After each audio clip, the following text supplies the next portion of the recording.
Hi, this is the video that you've been waiting for.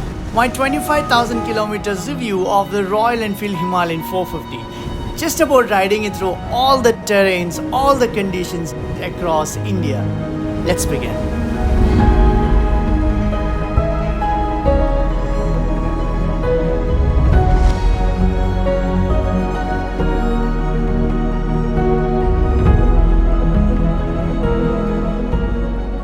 So if you watch my recent adventure, the Eastbound series, where I took this motorcycle to the northeast and rode around there for about 2.5 months, you would have noticed that in any of the videos, I was not really mentioning about this motorcycle as much as you would like. When you get a motorcycle or a tool or a machine for a specific job, whether it is your ultra long distance motorcycling, or you want to take your motorcycle to Ladakh, or you want to participate in races or rallies, and you just wanted to commute, whatever it is, if the machine is doing what you bought it for, you don't have to worry about it all the time. And that's exactly what was happening when I took this to the northeast, because it was doing its job incredibly well. Not even once I thought about, oh, I wish I was on a different motorcycle. I wish I was on a 390 Adventure or on a X-Pulse. Now, I was happy no matter what the terrain was. We'll talk about this motorcycle in detail. What are all the things that I like about it? What are the things that I did not really like about this motorcycle, yeah?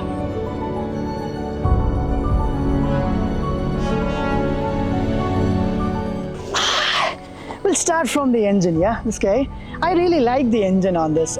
See, I'm coming from this 390 Duke 2017 version. So, you know how that motorcycle rides. It's a little aggressive, it's a little peppy, it's fun, and it's fast, and you have to be on the higher RPMs on that thing.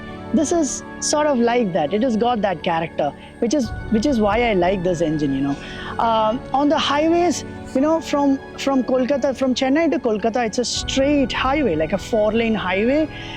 If you've ridden on that highway, you'll know, like, you just have to open the throttle and just sit. Like 130, 135 is the cruising speed that I was able to maintain. And this motorcycle dealt with it like it's nothing. From Vijayawada to Chennai, it was 450 kilometers. I've reached Chennai in 4.5 hours. And from Chennai to Trivandrum, it is 800 kilometers, and I was able to complete that in 8.5 hours. So that's pretty fast, yeah. And also, after coming back and after a service, I couldn't feel any rattling noise, or the engine was still smooth. It was not very rough, and which is very impressive. And vibrations, I got a lot of people ask me about the vibration, and checking my camera bag, I've kept it here. It's a very lonely, isolated place. I'm the only one here, so I'm a little worried. All these motorcycles are single-cylinder motorcycle, you have to understand that. And vibrations are a part of it. You will feel it, but it's not annoying on this machine. There are vibrations, but it's nothing that bothers you all that much. In the higher altitudes, the Himalayan altitudes, there is a power loss in this motorcycle. You can feel it, but it is not so much that it will ruin the experience of riding. Like, if you're in the mountains, I usually get lost in the mountains, and I wouldn't feel like I want to measure how much power I lost. Oh my God, this motorcycle don't have any power. I never felt like it, right? I still was having fun, and I was still riding fast, and I was still enjoying the mountains and everything. Now let's talk about the comfort on this motorcycle on long distances and also riding off-road. Comfort for me is not cruise control, it is not heated seats or traction control or plush seat or any of that. It is, for me personally, comfort for me is the suspension and the ergonomics of a motorcycle. And I don't know how, but Royal Enfield always nails the suspension. I mean, the suspension and also the ergonomics of the motorcycle. I don't know. The older Himalayans ergonomics was spot on for me. I did not have to do anything. It was like it's made for me, right? This one, I had to tweak it a bit. I flipped the handlebars. I've installed a handlebar riser that just raises the handlebar for about 2 mm, I guess. As soon as I done that, this became perfect for me. No matter where I'm standing up, while I'm riding off-road, I'm, sitting and cruising on the highways for kilometers and kilometers, long distances. It did not cause any discomfort. The sun is hitting right on my face.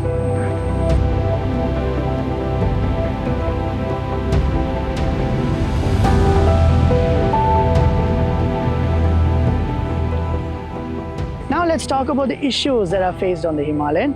I was a previous owner of the 411 Himalayan. I got it second-hand. I did an all-India ride. I faced fewer issues on this. Maybe because it's a brand new motorcycle. I have no idea. Probably Royal Enfield have improved. However, after 3,000 kilometers, I started to hear a sort of noise. It used to come occasionally and it just goes. And when I took it to the service center, they told me that they took a lot of time to diagnose the issue.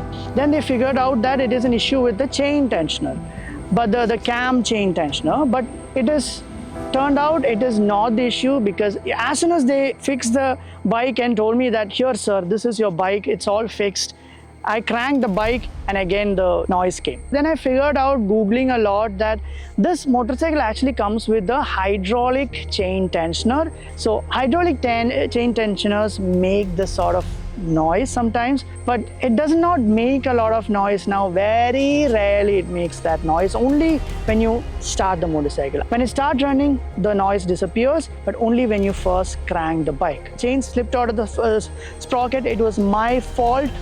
I should have changed the chain and sprocket in the right time. I did not do it. It's my fault, but the impressive part is that the chain and sprocket lasted for 22,000 kilometers for me. In that kind of terrain and that kind of riding that I was doing, I was able to get 22,000 kilometers out of this, which is really impressive. So if you are really taking care of this chain and not riding in conditions like that all the time, it should last for about 25, 20, even 28 kilometers, 28,000 kilometers easily. I'm just guessing, but it should. After coming back from the Northeast, I gave the bike for service to change the rear chain sprocket. At that time, when I went to take the delivery of the bike was not switching on. So then I gave the bike back to them and told them to fix the bike and then give it to me. Then they kept the bike for about 2 weeks in the service center. They couldn't fix it. They couldn't diagnose they couldn't figure out what the issue was. Then they finally called me and told me that it is an issue with the oil filter. They changed the oil filter and now it's fixed. Now I did not get any issues. After that, I have ridden about 4,000 kilometers after that. So no issues till now. No, I did not change the cone set on this motorcycle. I did not change any of the other parts. Himalayans were notorious for, failing of the cone set. Every 2,000 kilometers it used to fail because of cheaper quality cone sets. I think this is of higher quality. I have not changed the cone set till now, so it's holding up pretty well. So that's not an issue on the newer 450 Himalayan, at least on my bike. Integral parts like, the oil filters and cam chain tensioners failing is not a good sign. I really hope Royal Enfield fixes all of these parts and produces better quality motorcycles. Just before leaving for Northeast, I had the right hand pulling issue, which is apparently a lot of people have reported it. I got it as soon as I changed the tires on this machine, and I took the bike to the person who does the truing, and I took it to him. He fixed it and gave it back to me. It was never an issue for me ever since. Go find a local person who does this, because Royal Enfield people does not know, they're not experts in doing this. So I gave it to Ramesh Edden. A lot of you ask me in the comments, who is Ramesh Edden? How can I get him? I just want to give my bike to him. He is in Trivandrum, dude, in Kerala. If you come here, you can give it to him. you better find a person somewhere near your place. There must be someone who does good throwing, man. One major negative that I found on this motorcycle, this is the only thing, if you ask me, that I hate about this motorcycle, which is the weight. This motorcycle is an elephant, pun intended. This thing is top heavy. Like, it goes fast. It's not an elephant in that sense. It goes fast. It's it turns fast. It handles incredibly well, but it's incredibly top heavy. One has to accept that. You will know when you are maneuvering this motorcycle in tight traffic or in the parking lot and all that. You will really feel it. You will really feel it. Even in technical off-road sections, once this guy starts to tip, and then there is no saving. You cannot recover the bike like so. If it starts tipping, you just have to drop it. You can't recover it. How light is the 390, the new 390 Adventure is, how light is the X-Pulse is. I envy those motorcycles for that particular factor. If you are a person who can deal with the weight of this machine, you will love this machine, or else you will hate it almost immediately. And there are these headlights of this. Ah man, it's horrible, it's pathetic, it's dreadful. Almost it's not there. It is useless. I did not buy the aux lamps when going to Northeast. I'm not a person who rides at night, so I did not get the bike to convince myself, okay, it sort of forced myself to not ride at night. But you should get an aux light. I am definitely getting an aux light for this motorcycle. I fitted the Maxxis MaxFlow tires on this motorcycle, and I had a horrible time with it because it was not at all good. It was horrible on road, it was horrible off road, it was horrible on the corners. It was horrible everywhere. And the stock tires that comes on this motorcycle, the CA tires, it is really good on road. It is really confidence inspiring on corners. But the only place where it sort of falls short is when it comes to the off-road sections. Otherwise, these tires, the stock tires on this bike is exceptional. Kindly go ahead and comment below what are the set of tires, which set of tires you found the best on this motorcycle, because I would really love to get a good set of tires on this motorcycle. The stock CA tires lasted for about 16,000 kilometers, and the Maxxis tires lasted for about 10,000 kilometers. I'm impressed with the brakes on this motorcycle, the master cylinder and the whole system. The brake pads are really expensive. It's 3,000 rupees each. You don't really find the brake pads in any of their service centers.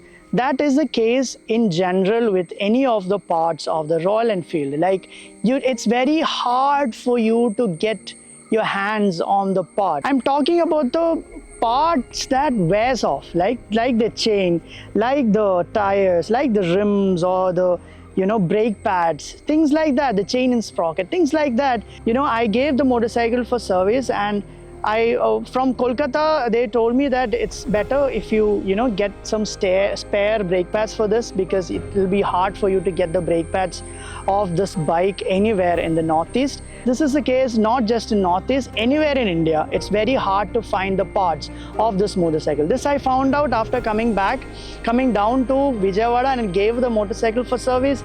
And they had a hard time finding the chain and sprocket for this machine. If you break something on this motorcycle, it's scary, because they'll keep the motorcycle in the service center for at least a week. It should not come as a surprise, but the service centers of Royal Enfield are horrible. Like, I fought with the people in Vijayawada. I also fought with the people in Sivsagar. I wouldn't say that all of the people who works for the Royal Enfield service is horrible, because the only reason why I'm still sticking onto this bike is because of Unni Chetan. I kept mentioning about Unni Chetan in the Eastbound series because he was a backbone. He was the only reason why I was able to finish this ride. He always puts in 100% to fix the motorcycle. which I love about him. There are passionate people working in Royal Enfield just like him. I am sure if it is there in Kerala, it will be there on everywhere in India. Other than this small niggles, this motorcycle is impeccable. Like, let me tell you this. When I got this motorcycle, I had the Xpulse 204V and also the 390 Duke, both of these motorcycles, and I ended up selling both of these motorcycles within a month of owning this. I was using the 390 Duke for the track days, and I was not really hitting the track days as much as I like. And also the Xpulse, that bike had a lot of build quality issues, and service was horrible. That was the sole reason why I sold the Xpulse. If you are a person who's looking for a one motorcycle garage, this is the one. This is the one you should go for. It is incredibly capable. The only thing that is an issue, what I find as an issue, is the weight. If you can get around it, if you are okay with how heavy the motorcycle is, you will love this motorcycle. I have done 4-5 videos on this motorcycle before, so please go ahead and watch those videos. There is a lot of information, lot more information packed on those videos that you will definitely find helpful. So yeah, that's it. If you find value in this video, please do subscribe. It will help me and this channel a lot. And do like and comment and all of that. If you disagree with any of my statements about this motorcycle, let me know. Yeah, take care. See you on the road.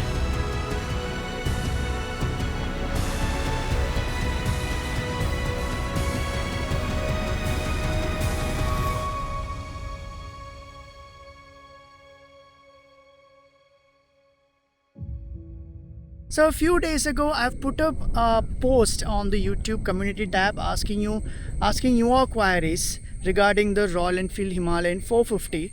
So I'll just quickly go through it, answer some of your questions because you are important.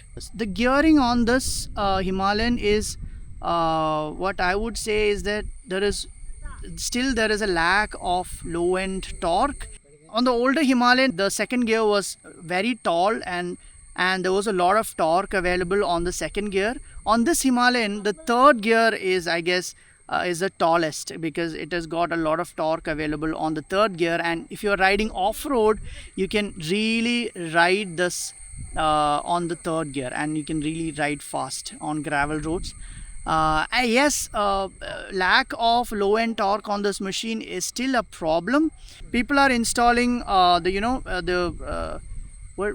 is that thing called? The Powertronic ECUs and all of that. I don't want to, install any third-party accessory on this. I don't want to complicate this motorcycle, so I just did not install anything.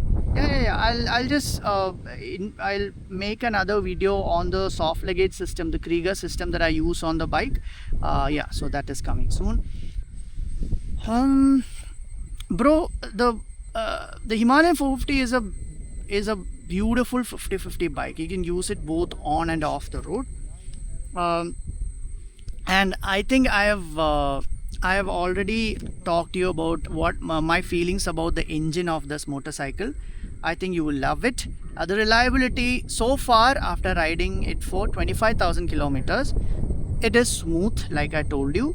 And I don't know, it's your call. You have to ride it. If you are not happy with the engine, then there is no point going with it. But the ergonomics, like I told you, you have to tweak it a bit, but it's almost there. So yeah, that's exactly what I shared with you in this video also. That is the only thing I did not like about this motorcycle. That's how top heavy this thing is. So you are right on with me. That means you agree with those. I have not checked other reviews on internet about this bike because I don't want other opinions to influence mine. So that's the reason why I did not go through any of the other YouTube videos on this motorcycle. Yeah. I'm picking all the questions. See, I did not have the tubeless rims because I have mentioned that in another video of the reliability, how reliable is the motorcycle. In that video I mentioned why I did not switch to the tubeless rims, because long story short, I am happy with the tube rims, and I feel that somehow the tube rims are a lot more stronger than the tubeless rims, and I did not get any puncture in this whole ride. I've got one puncture, but that did not that did not poke through the tube. That is the only reason why I got out of that situation though. You can check that out in the Zemitang video. This rim is getting damaged or any of that. If something like that happens, I'll probably go ahead and switch to the tubeless rims. But so far, I'm sticking with the tube rims, and I'm okay with it. If you get a puncture and you are stranded on the road, you'll have a story to tell, man. Like, you'll meet a lot of people. People will be there to help you out, and people will come, and ultimately you'll have a story to tell. If I get a tubeless rim, I feel like I'll miss that story. That's a weird justification for not buying the tubeless rims. Okay. I've already mentioned about the CF motor. I think that is going to really do well in the Indian adventure motorcycling market though.